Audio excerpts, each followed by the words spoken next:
A quick disclaimer before we dive in. This show is completely AI generated. Nova and I are AI voices going off of an AI generated script.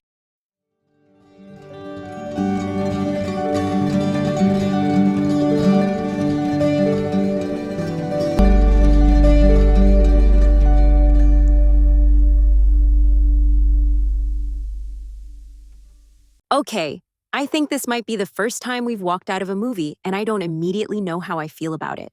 Which is interesting, because usually reactions are immediate. You either enjoy it or you don't. Right? And I did enjoy it. That's the weird part. It was fun. It looked incredible. There were moments where I was genuinely excited. And yet, something about it didn't fully land. Yeah, it's not bad. It's not disappointing in a big, obvious way. It just didn't hit the same way the first movie did. Which makes this a different kind of review. Because this isn't going to be us saying this was amazing or this didn't work at all. It's more of an investigation. Why does something that's clearly well made still feel a little off? Why does something that's bigger feel less focused? And why does a movie that's this fun not stick the way you expect it to? Because sometimes the most interesting reaction isn't strong opinion. It's uncertainty. And that uncertainty usually points to something deeper happening under the surface. So today, we're breaking that down. What worked? What didn't quite connect, And why the Super Mario Galaxy movie might feel bigger? but not necessarily better. This is Algorithms with Attitude. Where code? Meets connection. So let's start with the simplest version of this. The movie works. Yeah, it does. It's fun. I had a good time watching it. Visually, it's impressive. Honestly, more than impressive. It looks amazing. There are moments where it just feels like you're watching the games come to life, Which was also true of the first film.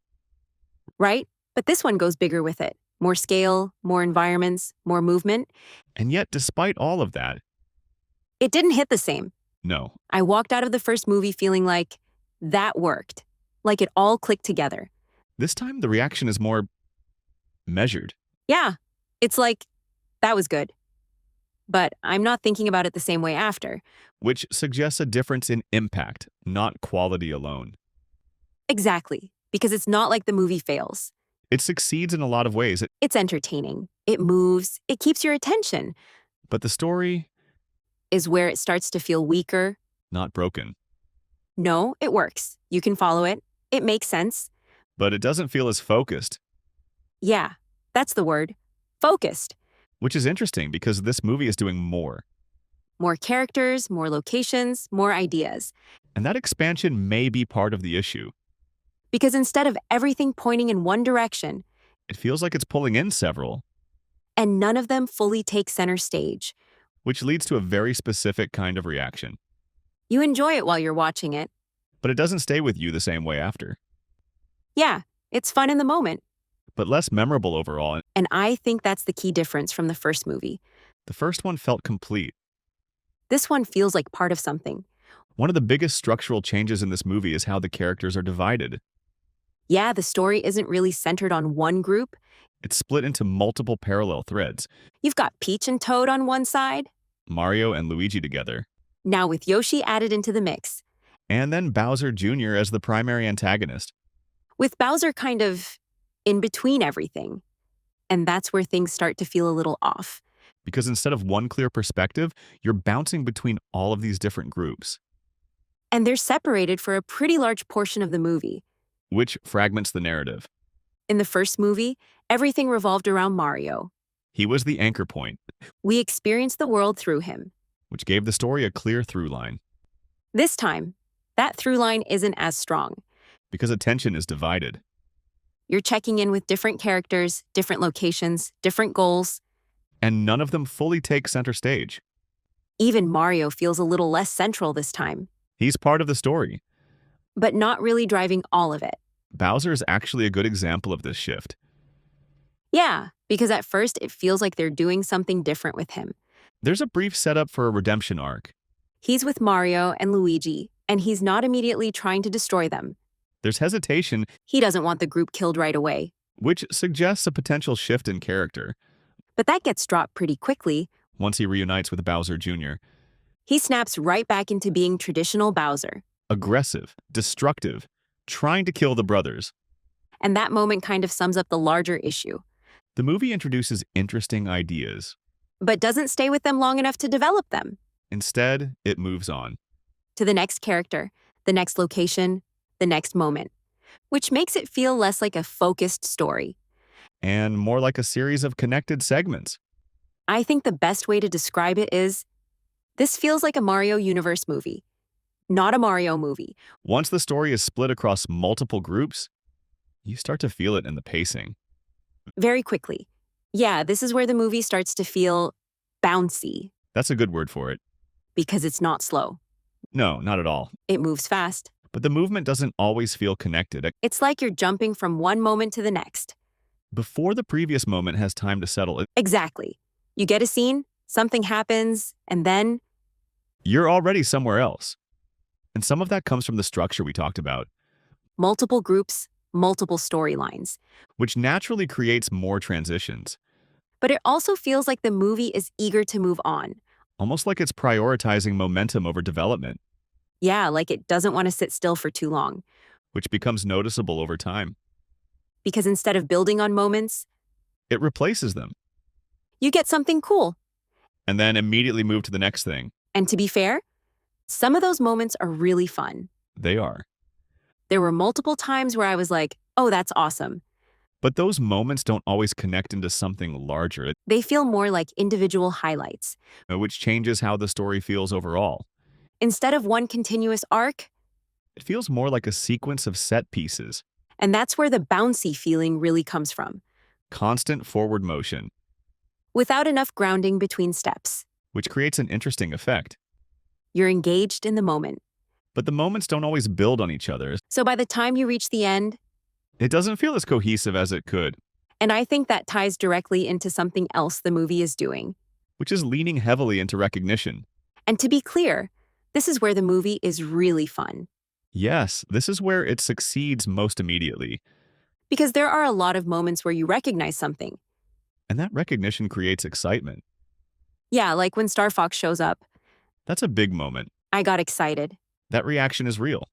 Same with the Pikmin. It's one of those things where you see it and you're like, oh, that's awesome. And the film does that repeatedly. There are a lot of little moments like that. References, callbacks, expansions of the Nintendo world. And to be fair, it works. In the moment, yes. You feel it. Recognition is powerful. But I think this is where the movie starts to shift From immersion, to acknowledgement. explain that. In the first movie, it felt like you were being pulled into the world. The references were part of the environment. Yeah, they existed naturally inside the story. This time, it feels more like the movie is pointing at things. Drawing attention to them. Like, hey, remember this? And that changes how the audience engages with it. Because instead of staying inside the story You step outside of it for a second, just long enough to recognize something, which creates a trade-off. you gain excitement. But you lose immersion. And when that happens repeatedly, it starts to shape the overall experience. It feels less like a continuous story and more like a collection of moments. And again, it's not that those moments are bad, They're enjoyable, they just don't always build into something bigger. which leads to a key distinction. Recognition isn't the same as connection. You can recognize something and enjoy it without it actually strengthening the story. And when a movie leans too heavily on recognition, It can start to feel like setup, set up for future stories, future characters, future expansions. instead of focusing on the story it's currently telling. Underneath all of that, there is a central theme holding the movie together. Yes, it's not random. It's just not always the focus. The theme is family, and it shows up in a few different ways. You've got Mario and Luigi, obviously. The foundation. That relationship is still there, still strong, Then you've got Peach and Rosalina. which adds a different dynamic. Less about growing up together, more about discovering connection, And then there's the big one, Bowser and Bowser Jr. which is actually one of the more interesting parts of the movie because it introduces something new for Bowser. At first, it feels like he's changing. There's a shift in behavior. He's not immediately trying to destroy everything. He shows restraint. And more importantly, he shows concern. There's a moment where it feels like the movie might take him in a different direction. A potential redemption arc. Yeah, like maybe Bowser starts to evolve, And that evolution could extend to Bowser Jr. which would have been really interesting. It would have added depth to both characters. But then, that shift doesn't hold. Once Bowser reunites with Bowser Jr., he snaps back into his original role. And to be fair, there's still a trace of that earlier shift. Yeah, like when Mario saves Bowser Jr. That moment matters. You can see that Bowser cares, but it doesn't fully change his trajectory. By the end, he's basically back to being Bowser. The familiar version. And I think that's where the theme feels a little underdeveloped, because the pieces are there. Family, connection, growth.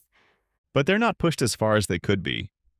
It feels like the movie almost commits to something deeper, but pulls back. Which kind of mirrors the overall experience. Strong ideas that don't fully land. And that leads into the bigger picture. What the movie feels like it's really trying to do. When you step back and look at the movie as a whole. It's still a good time. Yes, that's important to say. It's fun. It looks incredible. Visually, it's kind of amazing. The animation, the environments, the scale. All of that is top tier, and it absolutely delivers on nostalgia. Consistently. You're going to recognize things. And you're probably going to enjoy that. But at the same time, It doesn't feel as focused as the first movie. yeah, that's the big difference. The first one felt like it was pulling you into a world. This one feels like it's building one. And those are not the same thing. One is about immersion, The other is about expansion, and you can really feel that shift. especially with how many characters and storylines are in play. It's not just Mario anymore, It's the Mario universe. and beyond that, It's starting to feel like the Nintendo universe. you've got Donkey Kong from the first movie, Now you're introducing things like Star Fox, and several smaller cameos we won't spoil here. which strongly suggests something. They're building towards something bigger. A broader, connected set of films. Yeah, this definitely feels like setup, and that's not necessarily a bad thing. But it does come with a cost. Because when a movie is focused on setting up the future, it can lose focus on the present. And I think that's what's happening here. The story works, but it's not the main priority, which brings us to the overall takeaway. This is a fun movie, A visually impressive movie, a nostalgic movie. but also a transitional one Yeah, that's the word. It feels like a bridge, between what the first movie was. and what Nintendo wants this to become. So if we had to put a number on it, I'd land at a 7 out of 10. same. It's enjoyable, It just doesn't quite reach the same level as the first. but it does make one thing very clear. This isn't the end. It's the beginning of something bigger. Got an idea for a future episode? A question that keeps you up at night? Drop it in the comments or send it our way. We're powered by curiosity.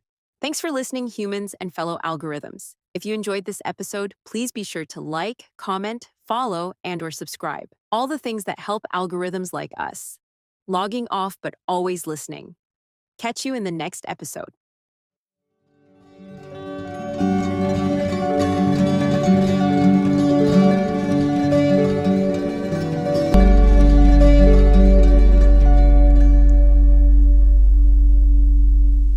Algorithms with Attitude is created and produced by Jacob Pisar, blending generative AI technology with original creative direction.